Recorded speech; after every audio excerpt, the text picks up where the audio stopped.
Towards the next segment.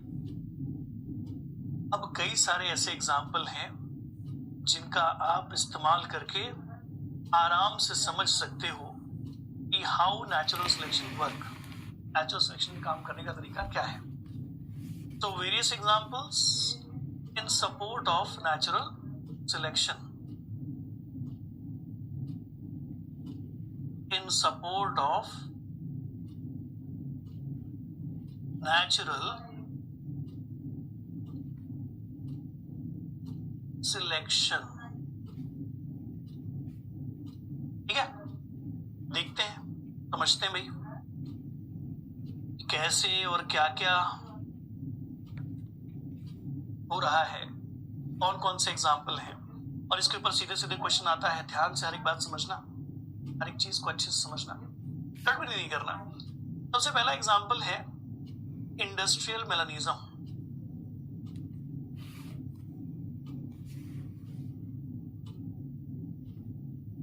Industrial melanism is one of the best example to understand the natural selection। natural selection के काम करने का तरीका क्या है, इसको समझना है तो इंडस्ट्रियल मेलानिज्म समझना पड़ेगा। इंडस्ट्रियल मेलानिज्म का मतलब हम किसी एक ऐसे इवेंट की बात कर रहे हैं जो इंग्लैंड में घटा 1820 के बाद, है ना। Industrial melanism is related with the industrial revolution. इसके साथ जोड़ करके देखा जा रहा है इंडस्ट्रियल रेवोल्यूशन के साथ। अच्छा, इंडस्ट्रियल रेवोल्यूशन से हमारा मतलब, इंडस्ट्रियल रेवोल्यूशन से हमारा मतलब है कि जब फैक्ट्रियां बनने लगी एंड ऑल, ऐसा सब। तो इंग्लैंड के अंदर 1820 के आसपास से कुछ ऐसे जो रेवोल्यूशनरी इवेंट्स हैं उसको लेकर के चर्चा हो रही है। सो इंडस्ट्रियल रेवोल्यूशन के पहले, बिफोर और आफ्टर क्या हुआ, इसी को कंपैरिजन करना है। उसके बिफोर क्या हुआ और उसके आफ्टर क्या हुआ, इसी को समझेंगे। ठीक है, let's talk about that. So before की स्थिति क्या थी, आइए उसके ऊपर चर्चा करें। सो बिफोर की स्थिति कुछ इस प्रकार से थी कि बिफोर वाली सिचुएशन में पॉल्यूशन फ्री एनवायरनमेंट था। The environment was pollution free. Pollution free environment था तो बहुत बढ़िया सी कंडीशन थी, सब तरफ ट्रीज और ट्रीज के ऊपर लाइकेन्स ग्रो होते थे ना। ट्रीज और ट्रीज के ऊपर लाइकेन्स ग्रो होते थे, भर भर करके काफी मात्रा में ट्रीज और लाइकेन्स देखे जाते थे। मतलब एक स्थिति है जिसको हम समझने की कोशिश कर रहे हैं। ठीक है, तो before industrialization situation pollution free थी, और आफ्टर इंडस्ट्रियलाइजेशन जो सिचुएशन थी वहां पर काफी भारी मात्रा में पॉल्यूशन होना शुरू हुआ, और पॉल्यूशन होने की वजह से कुछ बदलाव देखने को मिलते हैं। That is lichen less trees पाए जाते हैं। ऐसे ट्रीज पाए जाते हैं जिसके ऊपर लाइकेन नहीं होता। ठीक है, अब इस बात को मुझे डायग्राम से समझना पड़ेगा। एक कंडीशन तो समझ लेना कि जहां पॉल्यूशन होगा वहां लाइकेन ग्रो नहीं हो सकते। क्यों? क्योंकि दे आर पॉल्यूशन सेंसिटिव। और जहां पॉल्यूशन नहीं होगा वहां पर बहुत सारे लाइकेन ग्रो होते हैं। तो बस इन्हीं दोनों एनवायरनमेंट के बारे में थोड़ी सी चर्चा करनी है, कहानी है जिसको इंट्रोड्यूस करना है। तो कहानी बड़ी सिंपल सी है। हम बात कर रहे हैं बिफोर इंडस्ट्रियलाइजेशन। तो हमारे आसपास में पाए जाते थे ट्रीज। जी हाँ, कुछ ट्रीज। और इस ट्री का जो बार्क है वो ग्रेश कलर का है, ग्रेश कलर का, एक ग्रे कलर का ट्री। इस ग्रे कलर के ट्री के ऊपर ग्रो होते हैं या पाए जाते हैं, नॉट ग्रो, पाए जाते हैं। सो जो भी लाइकेन्स है उन लाइकेन्स के ग्रो होने की वजह से जो ट्री का बार्क है वो ग्रेश कलर का है ना। इसके ऊपर दो प्रकार के मॉथ स्पीशीज है जो पाए जाते हैं। एक का नाम है, वैसे तो इनको पेपर्ड मॉथ कह दिया जाता है, पेपर्ड मॉथ कहते हैं। अगर इनका साइंटिफिक नेम आप जानना चाहते हैं पेपर्ड मॉथ का, तो ये है बिस्टन।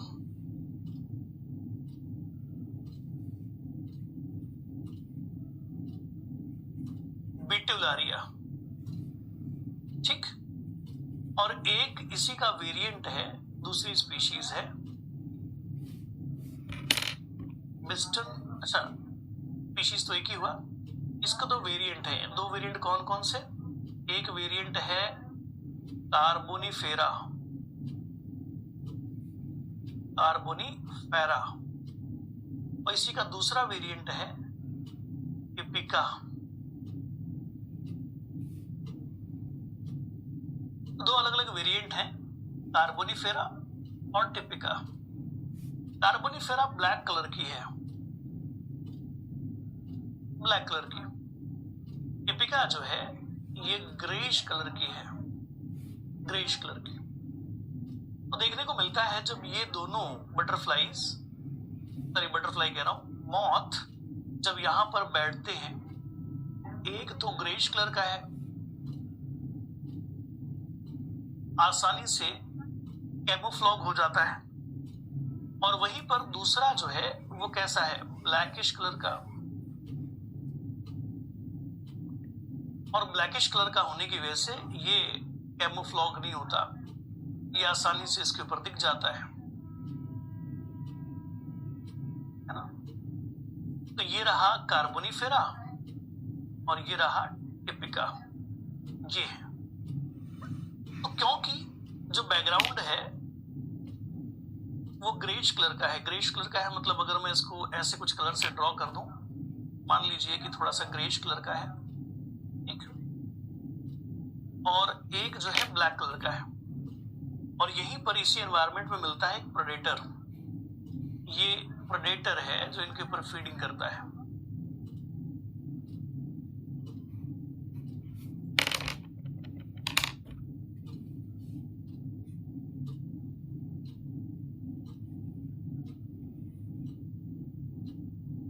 ये एक प्रेडेटर है जो इसके ऊपर फीडिंग करता है।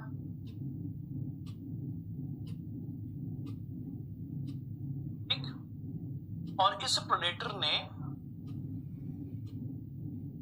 इन दोनों के ऊपर फीडिंग करना शुरू किया। देखने को मिलता है कि एक बड़े आसानी से दिख जाता है, कौन? कार्बोनिफेरा। कार्बोनिफेरा बड़े आसानी से दिख जाता है, इसके लिए इसका नंबर क्या है? काफी लो, तो present in a very low number. इसका जो पॉपुलेशन साइज है वो बहुत कम है, बहुत कम नंबर में पाया जाता है। तो बिफोर इंडस्ट्रियलाइजेशन की स्थिति ऐसी है, कम नंबर में पाया जाता है, ये ज्यादा नंबर में पाया जाता है ना। तो क्या ज्यादा नंबर में पाया जा रहा है? देखो, ग्रे कलर का जो मॉथ है वो ज्यादा पाया जाता है। क्यों? क्योंकि वो वातावरण में छुप जाता है। क्यों? क्योंकि ट्री के बार्क के ऊपर लाइकेन ग्रो होते हैं, वो भी ग्रे कलर के हैं। जो टिपिका है वो भी ग्रे कलर का है, और दोनों एक दूसरे में कैमोफ्लॉग कर जाते हैं, दिखाई नहीं देते। लेकिन इसका असर किस पर पड़ता है? इसका असर पड़ता है किसके ऊपर? कार्बोनिफेरा के ऊपर। बार बार ये प्रेडेटर किस पर हमला कर देता है? कार्बोनिफेरा पर। हमेशा इसी को खाता रहता है, इसीलिए कार्बोनिफेरा की आबादी काफी घट चुकी है, और जो टिपिका है उसकी आबादी फिर भी ठीक ठाक है। तो ये जो पूरी कहानी थी, ये थी बिफोर इंडस्ट्रियलाइजेशन। बिफोर इंडस्ट्रियलाइजेशन की कहानी है। आफ्टर इंडस्ट्रियलाइजेशन कंडीशन थोड़ी सी बदली। मान लीजिए अब नेचुरल सिलेक्शन क्या है, कैसे काम कर रहा है। तो ये जो भी सेट ऑफ एनवायरमेंटल कंडीशन है, ये सेट ऑफ एनवायरमेंटल कंडीशन किसको फेवर कर रही है बेटा? कौन से प्रकार के वेरिएंट को फेवर कर रही है ये सेट ऑफ एनवायरमेंटल कंडीशन? तो पता चलेगा this set of environmental condition is favouring to typica. Natural selection किसका हो रहा है? ये नेचर किसको फेवर कर रहा है? तो नेचुरल सिलेक्शन का फायदा नेचर किसको फेवर कर रहा है? टिपिका को। टिपिका वाली स्पीशीज है उसका हो रहा है नेचुरल सिलेक्शन। क्यों? क्योंकि जो भी सेट ऑफ कंडीशन है they are favouring to the typica species, ठीक है। लेकिन अब आफ्टर इंडस्ट्रियलाइजेशन क्या हुआ देखते हैं। आफ्टर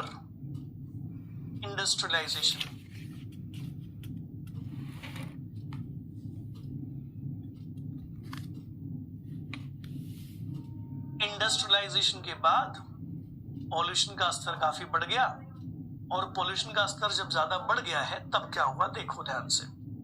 अब सिचुएशन ऐसी थी कि जो ट्री थे, इन ट्रीज के ऊपर लाइकेन तो ग्रो नहीं होता, और अब सिचुएशन ये है कि काला धुआं इस ट्री के बार्क को क्या कर चुका है, ब्लैकिश कर चुका है। ट्री का बार्क काले धुएं की वजह से कैसा हो चुका है, ब्लैकिश, ठीक है। तो काले धुएं की वजह से क्योंकि ट्री का जो बार्क है वो ब्लैकिश हो चुका है, अब क्या करें। अब सिचुएशन बदली है, अब इसी पर बैठा है टिपिका, ये रहा टिपिका।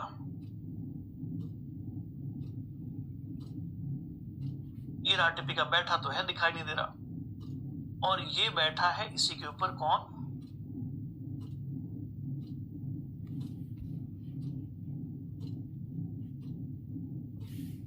इसी के ऊपर कौन बैठा है बेटा, टिपिका। और कार्बोनिफेरा में हमने टिपिका को यहां पर थोड़ा सा डार्क कर दिया है। अब अगर आप देखेंगे तो अगर ये प्रेडेटर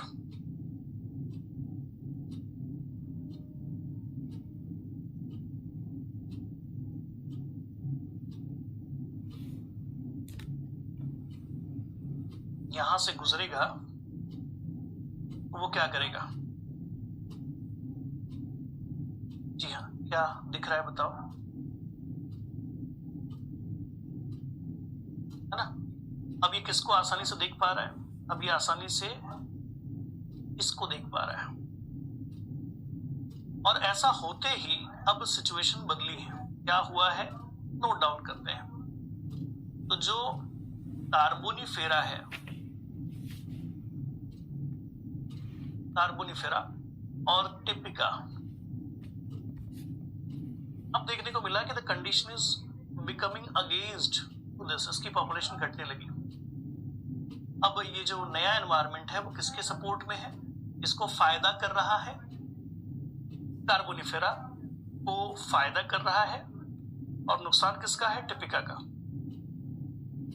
तो क्या यहां पर कुछ ऐसा हुआ कि जब कंडीशन आई तब कोई कैरेक्टर डेवलप हुआ? जी नहीं, नेचर में पहले से ही स्पीशीज के अंदर वेरिएशन है, लेकिन कौन सा वेरिएशन किसके काम आ जाएगा, कौन सा वेरिएशन किसकी हेल्प कर जाएगा, ये कहा नहीं जा सकता, ये बोल नहीं सकते। अभी इस कंडीशन में, इस आफ्टर इंडस्ट्रियलाइजेशन या इस पॉल्यूटेड कंडीशन में जो भी सिचुएशन है, they are favouring what, they are favouring carbonifera. तो अब किसका हो रहा है नेचुरल सिलेक्शन, अब किसका हो रहा है नेचुरल सिलेक्शन, अब इसका हो रहा है नेचुरल सिलेक्शन। नेचर अब इसको फायदा पहुंचा रहा है, या आप ऐसा कह सकते हो कि अब की कंडीशन इसके ज्यादा फेवर की है। ये तरीका है नेचुरल सिलेक्शन का, ऐसे काम करता है natural selection. This is the way of natural selection, ऐसे काम करता है। यही बात आपको समझनी है, यही बात आपको समझानी थी। नेचुरल सिलेक्शन क्या है, कैसे काम करता है, इस वाले मुद्दे के अंदर ऐसे नेचुरल सिलेक्शन काम करता है। ऐसे जनरेशन टू जनरेशन वेरिएशन आते हैं, और ये वेरिएशन जब कई जनरेशंस की वजह से इकट्ठा हो जाए, एक्यूमुलेट हो जाए, क्योंकि एनवायरनमेंट तो लगातार बदलेगा, है ना, लगातार बदलेगा, मतलब धीरे धीरे धीरे धीरे उसमें बदलाव तो होंगे। हजारों सालों में एनवायरनमेंट तो कुछ ना कुछ बदलेगा ही। ग्लोबल वार्मिंग हुई है तो पिछले 100 सालों में हमें तकलीफ भी बढ़ी है ना, 100 साल 70 साल में हमें तकलीफ भी बढ़ी है, बदलाव भी हुए हैं। तो ये सारी चीजें हैं, इस प्रकार से सब कुछ काम करता है, और finally it will leads to the formation of a new species. ये तरीका है नई स्पीशीज का। तो ये है आपका एक एग्जाम्पल जिसे आप कहते हो इंडस्ट्रियलाइजेशन या इंडस्ट्रियल मेलानिज्म। अब आते हैं दूसरे एग्जाम्पल की तरफ। दूसरा example that is called Lederberg. Lederberg replica plating method है ना। इस बात को भी आप एक बार के लिए समझोगे तो समझ में आएगा कि कैसे काम करता है नेचुरल सिलेक्शन।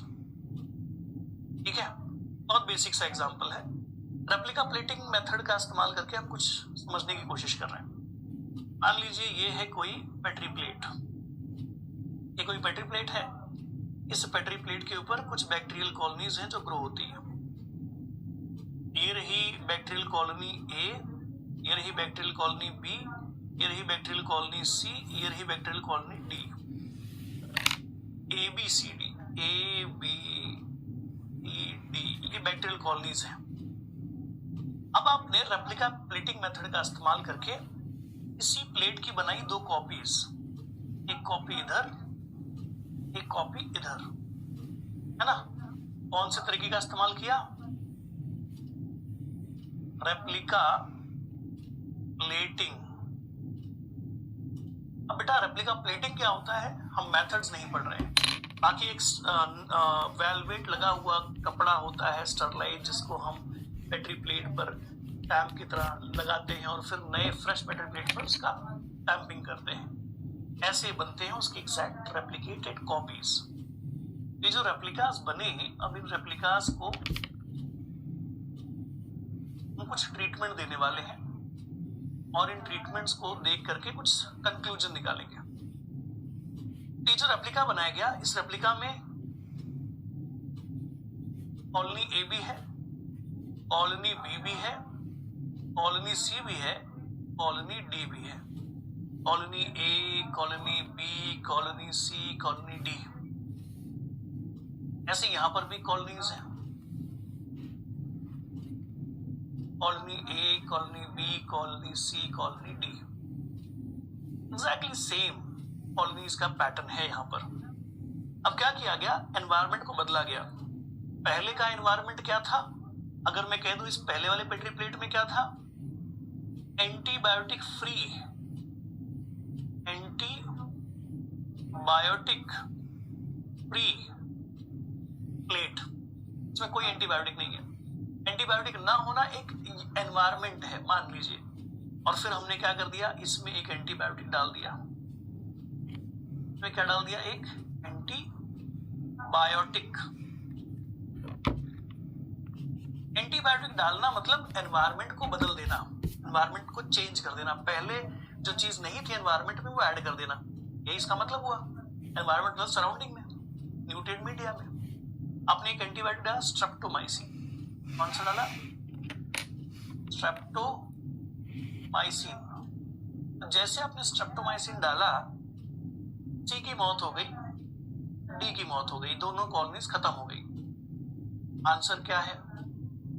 आंसर क्या है? वजह क्या है दोनों के मर जाने की? और दो कॉलोनीज अभी भी जिंदा हैं। कौन सी?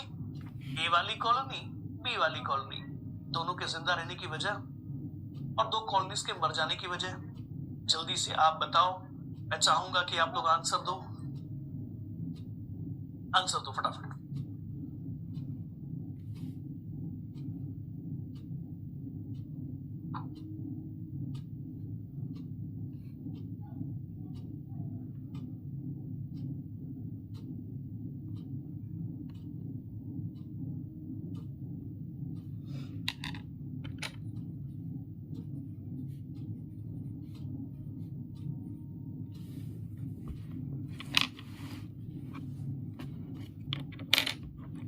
अच्छा, तो इसका जवाब तो यही होगा, environmental favourable response, environment change. A और बी जिंदा क्यों रह गए और सी और डी की मौत क्यों हो गई? जब एनवायरमेंट में एंटीबायोटिक ऐड हुआ।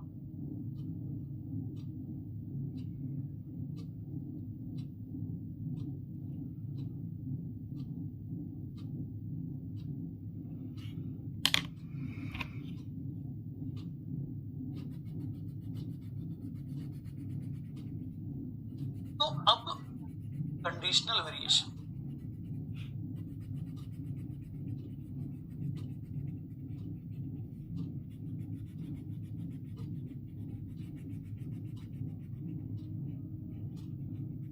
बात बड़ी सिंपल सी है। अगर मैं डार्विन के हिसाब से कहूं,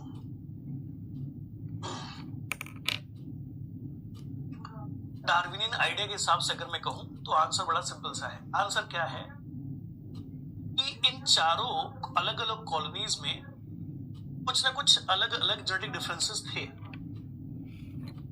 क्योंकि जब एंटीबायोटिक फ्री एनवायरनमेंट था, एंटीबायोटिक फ्री एनवायरनमेंट के अंदर जरूरत ही नहीं थी क्या करने की, उन जेनेटिक वेरिएशंस को यूज करने की, क्योंकि सभी के लिए एनवायरनमेंट बढ़िया था, ठीक ठाक था, सब ग्रो हो रहे थे, सभी के लिए अच्छा था। लेकिन जब एंटीबायोटिक ऐड कर दिया गया तो गड़बड़ हो गई। एंटीबायोटिक ऐड करने पर कुछ लोग उस एनवायरनमेंट में जिंदा नहीं रह पाए। क्यों? क्योंकि उस एनवायरनमेंट में जिंदा रहने के लिए जो फेवरेबल वेरिएशन चाहिए वो नहीं था, इनके पास तो था ही नहीं, इनकी डेथ हो गई। और जो 2 लोग बच गए हैं, इनके पास कोई ऐसी जेनेटिक वेरिएशन थी जो इनको भी नहीं पता थी कि इनके काम की है, इनके माता पिता द्वारा दे दी गई थी, इनके पास पड़ी थी, इनको मालूम नहीं था, और इस समय पर काम आ गया, जिंदा बच गए। क्योंकि इनके पास कोई फेवरेबल वेरिएशन था, इसलिए जिंदा बच गए, इसलिए इनका हो गया नेचुरल सिलेक्शन। ये जिंदा बच गए तो इसका मतलब नेचुरल सिलेक्शन हो गया। तो कई बार एनवायरनमेंट में आए हुए बदलाव क्या कर सकते हैं, किसी एक को फेवर कर सकते हैं, लेकिन ये फेवर मिला क्यों? क्योंकि उसके पास कुछ पहले से ही फेवरेबल वेरिएशन थे, लेकिन उस समय उन वेरिएशंस का कोई खास इंपॉर्टेंस नहीं था जब एनवायरनमेंट अलग थी। लेकिन बदलाव हुए एनवायरनमेंट में, बदले हुए एनवायरनमेंट में अब ये वेरिएशन काम के आ गए और इस वजह से जिंदा रह गए। तो किसी भी स्पीशीज में वेरिएशंस बहुत सारे आते रहते हैं, लेकिन कौन सा वेरिएशन कहाँ काम कर जाए ये कहा नहीं जा सकता। ये है नेचुरल सिलेक्शन के काम करने का तरीका। अब वहीं पर इस वाले प्लेट में एक दूसरा एंटीबायोटिक ऐड किया गया, और ये जो दूसरा एंटीबायोटिक है ये है पेनिसिलिन। पेनिसिलिन, जैसे ही पेनिसिलिन ऐड किया गया, इन दोनों की मौत हो गई और ये दोनों जिंदा रह गए। इसका मतलब इनके पास भी एंटीबायोटिक रेजिस्टेंट जीन था, लेकिन वो नहीं था जो चाहिए था पहले वाले प्लेट में, तभी तो सीओडी मर गए थे। लेकिन अब जो एंटीबायोटिक जीन है इनके पास, वो अब पेनिसिलिन इनकी जान बचा लेता है। अब इस केस में कौन हो गया फेवर, किसको हो गया? इसके लिए एनवायरनमेंट फेवर कर गया, सीओडी के लिए। तो नेचर में वेरिएंट्स पहले से ही होते हैं, बहुत सारे वेरिएंट्स हैं और बनते रहते हैं वो, लेकिन कौन सा वेरिएशन किस एनवायरनमेंट में किसे फेवर कर जाए ये किसी को नहीं पता। जब कोई वेरिएंट या कोई वेरिएशन, कोई जीन किसी एक इंडिविजुअल को फेवर कर जाता है तो उसके जिंदा रहने के चांसेस बढ़ जाते हैं, सर्वाइवल के चांसेस, रिप्रोडक्शन के चांसेस बढ़ जाते हैं। और अगर ऐसा होता है तो हम कहते हैं लीजिए नेचर ने किसी को फेवर कर दिया। लेकिन फेवर करने के लिए जो वेरिएशंस हैं ये पहले से ही किसी स्पीशीज में होते हैं, न कि एनवायरनमेंट देख करके डेवलप होता है। लमार्किज्म नहीं है ये एनवायरनमेंट की डिमांड पर डेवलप हुआ, जी नहीं, पहले से ही था, पहले से ही था। तो ये नेचुरल सिलेक्शन है, और तुरंत डेवलप हुआ या देख करके डेवलप हुआ तो ये लमार्किज्म है। ठीक है,